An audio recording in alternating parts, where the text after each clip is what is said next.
Ah yes les gars, c'est Dragonblanc57, j'espère que ça va. Pour ma part, ça va très bien. Aujourd'hui on se retrouve pour une nouvelle vidéo présentation de mes 10 plus belles fausses cartes de ma collection. Ce sont des cartes que j'ai reçues grâce à des amis qui ont arrêté de jouer à Yu-Gi-Oh depuis un petit moment et qui m'ont passé leur collection. Ce sont des cartes que j'ai depuis des années puisque ce sont des cartes pour moi qui ont une histoire.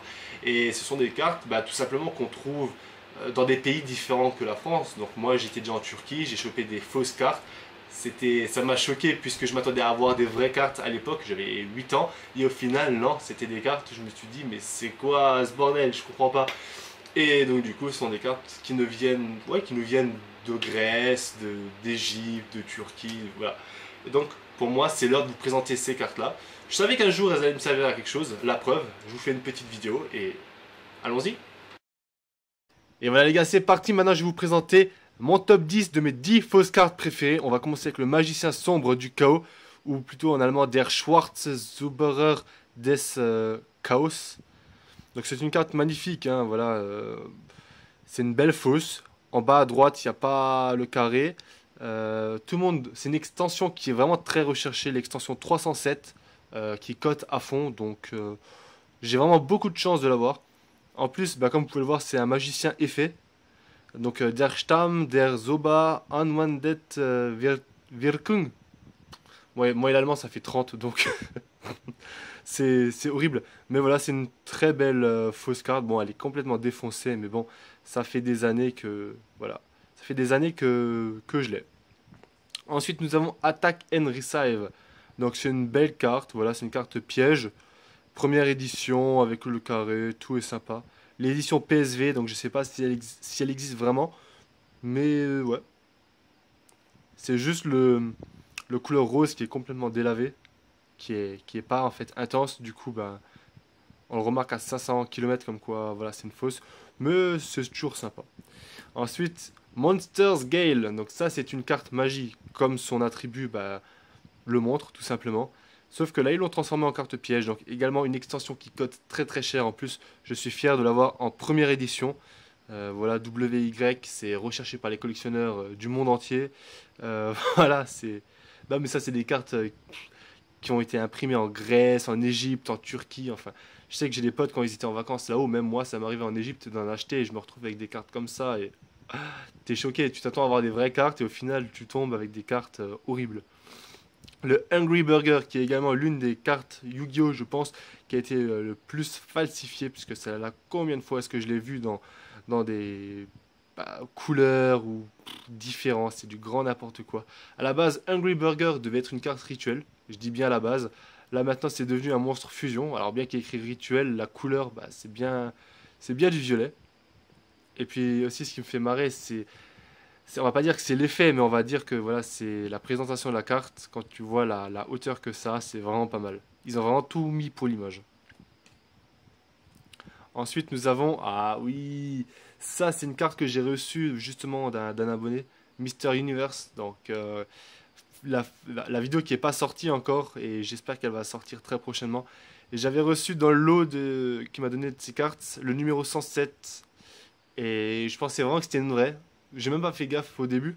Et puis je regarde la carte et je fais de plus en plus attention et je fais mais non mais c'est pas une vraie. Et au final non c'était pas une vraie. C'est comme on voit il n'y a pas le carré. Mais vraiment c'est vraiment il y a l'effet ultra rare. Le nom brille, l'image brille. Vraiment sympa mais au final non non. Ensuite derrière nous avons ah oui ça c'est pas mal ça aussi. C'est une carte piège Respect Play. Ouais, c'est une carte piège avec un niveau. Il n'y a rien d'anormal j'ai envie de vous dire. Non, il y a tout qui est faux. Il n'y a pas de carré. L'édition, c'est juste écrit 279. Voilà, c'est du grand n'importe quoi. Voilà, niveau 2. Je sais pas. Bon, nous, on a bien reçu les cartes pendules. Peut-être que ça, c'est dans le futur. Peut-être qu'ils sont tout simplement dans le futur et que nous, on les prend pour des fous. Mais quand je vois qu'il y a écrit Ploug à la place de la tribu, ouais, bon, c'est quand même pas mal. Et oui, le dragon noir aux yeux rouges, en version Flamme Champion. C'est quand même pas mal. Voilà, donc c'est Flamme Champion, le monstre normal. Alors si je dis pas de bêtises, normalement il a aussi 5 étoiles et pas 4. C'est un monstre pyro qui a 1900-1300. Mais là c'est l'artwork du dragon noir aux yeux rouges. Donc ouais, c'est vraiment étrange. Je sais pas comment... Enfin, Bah, c'est une misprint, tout simplement. C'est vraiment une misprint. Elle vaut cher à mort. Voilà, c'est Flamme Champion avec l'illustration du Dragon Rose rouge. Ça, c'est minimum du minimum 2500 €. Non, mais c'est du n'importe quoi. Ah oui, alors là, on rentre dans mon top 3 de mes cartes. Ça, c'est pas mal. Alors, déjà, elle a un joli effet Starfoil fausse, tout simplement. C'est une carte magie. Voilà, donc Ravishing. Qui a 3450 points d'attaque et 1300 points de défense. C'est du grand n'importe quoi. Alors oui, l'effet c'est bien ça, hein, cibler un monstre contrôlé par votre adversaire, et on le prend, et durant chaque... je sais plus quelle partie du tour c'est, il gagne 1000 points de vie. Ouais, c'est ça, mais avec des points d'attaque et des points de défense, non, c'est du grand n'importe quoi. Ensuite, derrière, nous avons le Garia Celt recyclé. Donc Armored Glass qui a 3600 points d'attaque et 3200 points de défense. Ce qui est excellent en plus. Déjà en plus, bon, cette carte là c'est du grand n'importe quoi. De base cette carte ne peut pas être détruite par un monstre qui a plus que 1900 points d'attaque.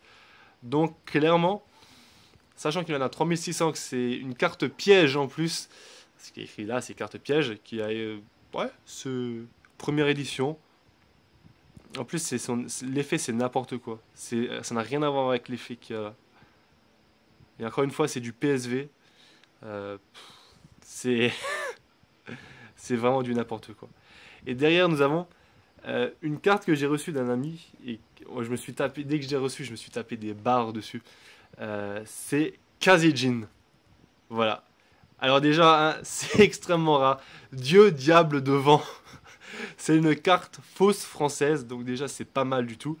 Et c'est ni plus ni moins que Kazejin, un des 3 monstres dieux de l'époque qui est joué justement par les frères Paradox. Voilà, donc c'est un monstre foudre effet. Alors, l'effet c'est dégueulasse, mais clairement dégueulasse. On peut rendre la force d'attaque du parti opposant à 0 une fois. Le moment peut être choisi par le joueur. Ça ne veut absolument rien dire. Ça ne veut absolument rien dire, je ne comprends pas. C'est du n'importe quoi. Dieu diable devant, voilà, donc tout simplement Kazejin, qui est... voilà, c'est du n'importe quoi, clairement.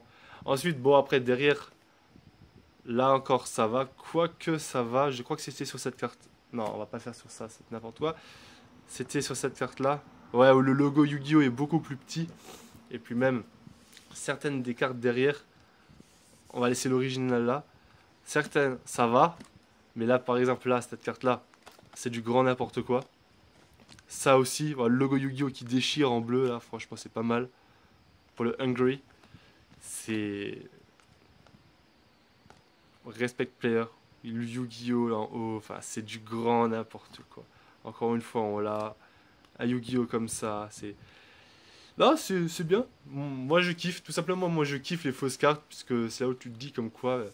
les mecs, je vais pas dire que c'est des génies, mais c'est du grand n'importe quoi. Et puis il y a vraiment il y a de bonnes barres à se faire dessus. Voilà les gars, j'espère que vous avez kiffé cette petite vidéo présentation de mes fausses cartes. C'était voilà, c'était mon petit top 10. J'espère que ça vous aura plu. Sur ce, n'oubliez pas de vous abonner, ça me fera vraiment plaisir de liker cette vidéo. On se dit à la prochaine. C'était DB57 aux manettes.